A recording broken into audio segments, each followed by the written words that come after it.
మాట చెప్తున్నాను, మీకు తెల్లవారుతోందంటే భయం పట్టుకుంటుంది. అమ్మ బాబోయ్ అంత పూజ చెయ్యాలి, టైం లేదు అని ఏదో ఒక పని ఉంటుంది. అలా కాకుండా మీరు స్వల్పమైన పూజ, వైదికంగా పరిపూర్ణత్వం ఉండే పూజ అలవాటు చేసుకున్నారనుకోండి, మీ పూజ మీకు బరువు అనిపించాలి. మీరు హాయిగా పూజ చేసుకుని వచ్చేస్తారు. ఒక్కరోజు మీరు ఎంచుకోండి, ఏదో ఒక రోజు నేను ఒక శనివారం నాడు ఇలా పూజ చేసుకుంటాను, లేదు ఒక సోమవారం నాడు చేస్తూ ఉంటాను, లేదు ఒక ఆదివారం నాడు చేస్తాను.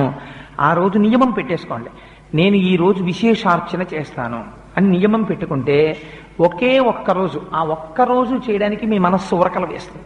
ఇవాళ నేను విశేషార్చన చేస్తాను అని అదే పూజ ఎక్స్పాండ్ అవుతుందంతే.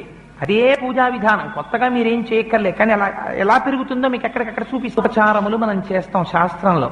అవి మీ మనస్సుని తీసుకెళ్లి భగవంతుడి దగ్గర నిలబెట్టడం కోసమని ఉపయోగించాలి. అంతేకాని వాటిని మీరు